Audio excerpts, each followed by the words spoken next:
pagi teman-teman kecilku semuanya di rumah. Baik-baik, apa kabar ya semuanya? Baik-baik dong. Nah, Papa Mama juga bagaimana kabarnya? Tentu juga baik. Mbak Sus, baik juga. Nah, yuk adik-adik, pagi ini kita mau kembali untuk menyapa Tuhan Yesus dulu. Kita mau berdoa dulu ya. Yuk, tangannya dilipat, matanya ditutup. Tuhan Yesus, terima kasih untuk hari ini kami boleh kembali datang beribadah sekolah minggu. Kiranya Tuhan yang pimpin ibadah ini dari awal, pertengahan hingga akhir. Terima kasih Tuhan, tolong kami untuk kami boleh mengikuti dan melakukan firman-Mu. Terima kasih Bapa, hanya dalam nama-Mu kami sudah berdoa dan mengucap syukur. Haleluya. Amin. Nah, adik-adik, kita tadi sudah berdoa. Sekarang kita mau menyapa Tuhan Yesus dengan memuji nama Tuhan. Mari kita sama-sama, Bapa, ku datang padamu. Kita nyanyi sama-sama ya. Siapa yang sudah bisa? Oke, nyanyi yang keras sama Lose. Yuk.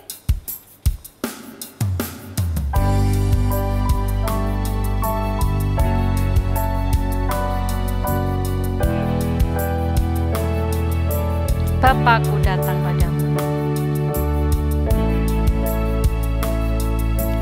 Bapakku datang padamu, naikkan ucapan syukur atas kasih anugerah-Mu yang indah setiap hari. Sekali lagi, Bapakku datang padamu. Bapakku datang padamu, naikkan ucapan syukur atas kasih anugerah-Mu yang indah setiap hari. Pagi hari, pagi hari, siang hari, sore dan malam hari, tak hentinya mengucap syukur atas kebaikan-Mu. Pagi hari, pagi hari, siang hari, sore dan malam hari, tak hentinya mengucap syukur atas kebaikan-Mu. Nah, adik-adik, kita sudah datang sama Tuhan Yesus. Kita mengucap syukur sama Tuhan Yesus ya, atas berkat-Nya, atas peliharaannya. Semalam adik-adik sudah tidur dengan nyenyak, pagi hari ini boleh kembali refresh ya. Nah, kita mau sama-sama pujikan, yuk berdiri semuanya. Kita mau pujikan setinggi-tingginya langit. Pak, gerakan ya, yuk berdiri. Nah,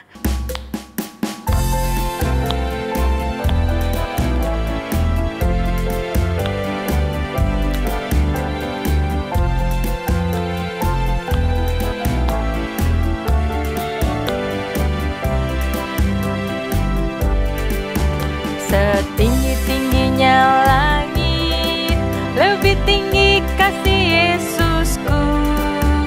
Sedalam-dalam lautan, lebih dalam kasih Yesusku. Seindah-indah pelangi, lebih indah kasih Yesusku. Kasih Yesus, oh kasih Yesus, mengalahkan segalanya. Kasih Yesus, oh kasih Yesus, mengalahkan segalanya. Sekali lagi, setinggi-tingginya langit, lebih tinggi kasih Yesusku. Sedalam-dalam lautan, lebih dalam kasih Yesusku. Seindah-indah pelangi,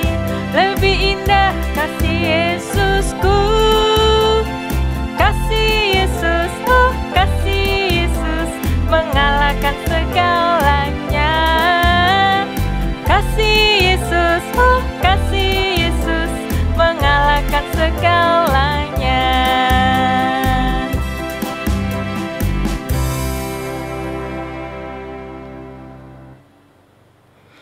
Nah, adik-adik, sekarang kita mau siapkan hati kita. Kita akan mendengarkan firman Tuhan, ya. Nah, kali ini kita mau bersama-sama memuji, tapi dengan melihat video ini ya, Sorak Hosana. Sekarang kita mau menyanyi sambil lompat-lompat. Siap ya semuanya? Ya.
Shalom adik-adik sekalian, selamat pagi. Masih bersemangat semuanya? Wah, puji Tuhan ya, kalian masih terus semangat di dalam mengikuti kebaktian sekolah minggu ini. Saat ini kita akan mendengarkan kebenaran firman Tuhan. Oleh sebab itu, Lose mengajak setiap kita untuk boleh melipat tangan kita, menutup mata, menundukkan kepala, dan kita berdoa. Tuhan Yesus, terima kasih untuk kesempatan di mana hari ini kami boleh mendengarkan kebenaran firman-Mu. Tuhan, biarlah kiranya Tuhan sendiri yang boleh menolong kami. Buka mata hati kami, buka pikiran dan telinga kami, sehingga kebenaran firman itu boleh masuk dan bertumbuh di dalam hidup kami. Terima kasih Bapa, kami menyerahkan waktu ke depan ke dalam tangan-Mu. Di dalam nama Yesus kami berdoa dan mengucap syukur. Amin. Nah, anak-anak yang terkasih di dalam Tuhan, firman Tuhan hari ini diambil dari kitab Markus, pasalnya yang ke-11, ayat pertama sampai ayat yang ke-11. Nanti kalian bisa membacanya sendiri setelah kebaktian ini. Firman Tuhan ini diberikan judul A Parade for Jesus, sebuah parade bagi Tuhan Yesus. Adik-adik yang terkasih di dalam Tuhan, Lause mau mengawali cerita firman Tuhan ini dengan satu pertanyaan. Pernahkah kalian melihat seorang raja? Entah itu di TV, entah itu di YouTube, atau di Instagram, atau di media sosial kalian yang lain, atau bahkan melihatnya secara langsung. Pernah tidak? Walau saya yakin pernah ya. Dengan kecanggihan teknologi sekarang, setidaknya kita sudah pernah melihat seorang raja, baik itu raja yang menguasai sebuah negara, misalnya negara Thailand, negara Jepang, atau negara yang memang berbentuk kerajaan. Lalu juga ada raja yang skupnya atau lingkungannya lebih kecil, misalnya raja di Keraton Solo ini. Nah, kalian tahu nggak seorang raja itu tugasnya seperti apa? Tahu?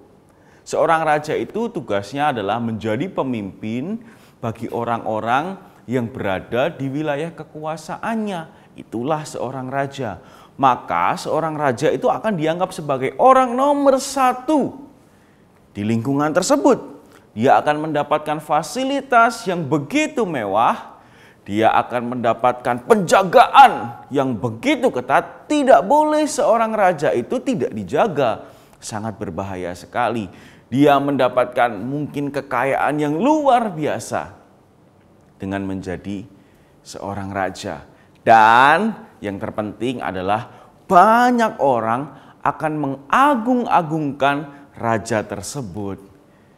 Nah, anak-anak yang terkasih di dalam Tuhan, di dalam bagian firman Tuhan yang kita baca tadi, kita akan melihat ada satu orang raja yang akan masuk ke Yerusalem di hari Paskah. Jadi cerita ini dimulai ketika Tuhan Yesus dan murid-muridnya itu berada di dekat Yerusalem. Tepatnya sekitar 5 hari sebelum hari Paskah. Lalu kemudian Tuhan Yesus menyuruh 2 orang muridnya dengan pesan, "Pergilah ke kampung yang ada di depanmu itu. Pada waktu kamu masuk di situ, kamu akan segera menemukan seekor keledai muda yang tertambat, yang belum pernah ditunggangi orang. Lepaskan keledai itu dan bawalah kemari. Dan jika ada orang yang mengatakan kepadamu, 'Mengapa kamu melakukan itu?' Jawablah, 'Tuhan memerlukannya. Ia akan segera mengembalikannya ke sini.'" Lalu kedua murid Tuhan Yesus ini pergi. Dan benar adik-adik, mereka dari kejauhan melihat ada seekor keledai. Keledainya ini nampaknya masih muda. Dia terikat di depan pintu luar, di pinggir jalan. Lalu kemudian kedua murid ini datang mendekati keledai itu dan melepaskannya. Lalu beberapa orang di situ bertanya kepada kedua murid ini, apa maksudnya kamu melepaskan keledai itu?" Lalu kedua murid ini menjawab seperti yang sudah dikatakan Yesus. Apa tadi? Tuhan Yesus menyuruh kedua murid ini ngomong apa ketika ditanyai orang? Ya benar, mereka berkata, "Tuhan memerlukannya. Nanti dia akan segera mengembalikannya ke sini." Lalu orang-orang yang bertanya itu kemudian membiarkan mereka membawa keledai itu. Lalu sampailah keledai itu di depan Tuhan Yesus. Tuhan Yesus mengalasinya dengan pakaian mereka. Kemudian Tuhan Yesus naik ke atas keledai. Lalu kemudian Tuhan Yesus masuk ke kota Yerusalem. Lalu kemudian dia disambut seperti seorang raja. Banyak orang yang menghamparkan pakaiannya di jalan. Ada pula yang menyebarkan ranting-ranting hijau yang mereka ambil dari ladang. Orang-orang berjalan di depan mereka dan mengikuti mereka dari belakang. Dan mereka berseru, "Hosana, diberkatilah dia yang datang dalam nama Tuhan. Diberkatilah kerajaan yang datang, kerajaan Bapa kita Daud. Hosana di tempat maha tinggi. Wah, banyak orang mengeluh-elukan Tuhan Yesus karena memang dia adalah seorang raja. Tetapi menariknya adik-adik di sini, Tuhan Yesus itu tidak datang menunggangi hewan yang besar. Seperti kuda misalnya. Raja-raja pada zaman itu biasanya kalau datang tuh membawa parade kereta kuda yang begitu besar. Begitu banyak jumlahnya. Mereka ingin menunjukkan, ini loh saya itu berkuasa, saya itu berjaya atas kerajaan saya. Tuhan Yesus tidak begitu adik-adik. Dia memilih datang dengan menunggangi keledai. Keledai itu dikenal sebagai hewan pembawa barang saja. Dikenal sebagai hewan yang lemah, sebagai hewan yang, maaf ya, bodoh. Kenapa sih Tuhan Yesus datang membawa keledai, bukan seekor kuda? Yang pertama adik-adik, Tuhan Yesus sebenarnya ingin menggenapi nubuatan di dalam Alkitab. Di dalam kitab Zakaria, di perjanjian lama, jauh sebelumnya, Nabi Zakaria menulis demikian di dalam Zakaria 9 ayat 9. Bersorak-soraklah dengan nyaring, hai putri Sion, bersorak-soraklah, hai putri Yerusalem. Lihat, rajamu datang kepadamu, ia adil dan jaya, ia lemah lembut dan mengendarai seekor keledai beban yang muda. Tuhan Yesus ingin menggenapi nubuatan yang ada di dalam perjanjian lama. Yang kedua, Tuhan Yesus memang datang bukan dengan misi politis. Dia tidak ingin menjadi penguasa atas bangsa Israel. Dia datang dengan kesederhanaan, dengan semangat melayani, dia memberi diri. Dia datang ke Yerusalem dengan pandangan tertuju kepada salib. Melaksanakan kehendak Bapa, mati bagi kita manusia. Sehingga damai sejahtera itu boleh ada di bumi. Dan keselamatan itu boleh tersebar sampai penjuru dunia. Adik-adik yang terkasih, bangsa Israel waktu itu memang sangat menginginkan Mesias yang bisa menjadi raja atas mereka, yang kemudian memenuhi semua kebutuhan mereka. Makanan dicukupi, minuman dicukupi, pekerjaan dicukupi, dan yang paling penting bangsa Israel ingin ada Mesias yang melepaskan mereka dari penjajahan Roma. Dan mereka berharap Tuhan Yesus mau jadi figur yang demikian bagi mereka. Tetapi ternyata Tuhan Yesus tidak begitu. Dia datang bukan hanya untuk menjadi raja atas bangsa Israel, tetapi menjadi raja atas seluruh dunia ini. Itulah yang Tuhan Yesus lakukan. Bagaimana caranya Tuhan Yesus menjadi raja atas dunia ini? Dia mati di atas kayu salib dan menebus dosa kita. Adik-adik, minggu depan kita akan bersama-sama memperingati dan merayakan Paskah, yaitu kematian dan kebangkitan Tuhan Yesus. Mari, Lausa mengajak setiap kita selama beberapa hari ini, yuk kita mengingat kebaikan Tuhan Yesus di dalam hati kita. Selama beberapa waktu ini, Lausa mengajak setiap kita untuk bersyukur kepada Tuhan, karena Dia sudah menyelamatkan setiap kita. Kiranya firman Tuhan ini boleh menguatkan kita semakin hari semakin percaya kepada Yesus, menyembah Tuhan Yesus sebagai Tuhan dan Raja atas hidup kita. Sebelum kita berdoa adik-adik, Lausa ingin mengajak setiap kita untuk membacakan ayat hafalan yang terambil dari Matius pasal yang ke-21 ayat yang ke-9b. Kita baca secara bersama-sama. 2, 3. Hosana bagi anak Daud. Diberkatilah dia yang datang dalam nama Tuhan. Hosana di tempat yang maha tinggi. Sekali lagi ya kita baca. Matius 21 ayat 9b. Hosana bagi anak Daud. Diberkatilah dia yang datang dalam nama Tuhan. Hosana di tempat yang maha tinggi. Amin. Terpujilah nama Tuhan. Mari kita berdoa. Tuhan, terima kasih atas firman-Mu yang kembali mengingatkan kami bahwa Engkau adalah Raja atas hidup kami. Engkau adalah Tuhan atas hidup kami. Tuhan, ajar anak-anak-Mu yang masih muda belia ini untuk boleh menjadi anak-anak Tuhan yang memuji dan meninggikan Tuhan di dalam kehidupan mereka.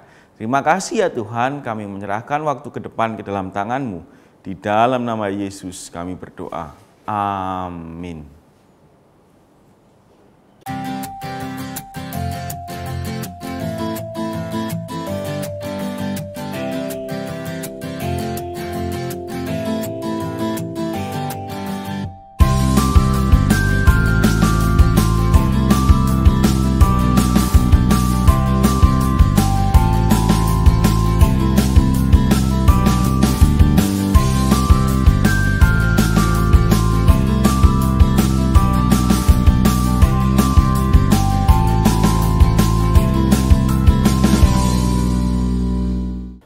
Adik-adik, setelah kita mendengarkan firman Tuhan, saatnya kita mau memberikan yang terbaik buat Tuhan dari hati kita ya.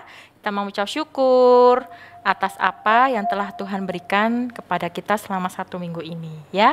Kita mau pujikan sama-sama, burung pipit tidak menanam, tapi Tuhan tetap pelihara, apalagi kita anak-anak Tuhan. Yuk, sama-sama ya.